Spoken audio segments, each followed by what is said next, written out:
On the Scene video coverage of AHA 2012 is supported by Pradaxa.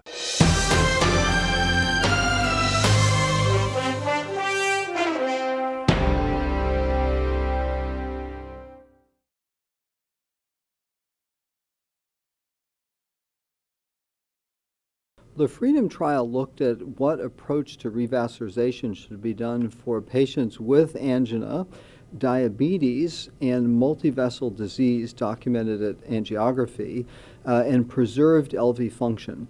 A key question that comes up very often, and randomized just under 2,000 patients to a strategy of CABG or PCI with state-of-the-art drug-eluting stents and antiplatelet therapy and good secondary preventive therapy. The question was, is it PCI or surgery? And in this case, surgery came out looking quite strong. The results were very clear, showing an advantage for the CABG approach. This was a 5-year outcome trial that looked at death MI stroke, showing a significant reduction with CABG over the PCI, and an 8% absolute mortality benefit also seen out at that time point. The evidence from FREEDOM is totally consistent with evidence that we've had with prior generations of PCI.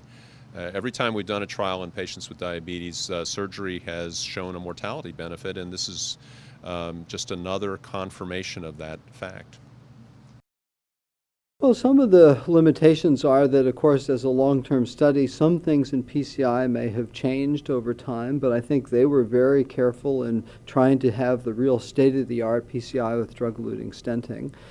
It's not a huge trial, it's just under 2,000 patients, but a lot of endpoints, good long follow-up, so I think this was a very well-done study that gives us a good answer.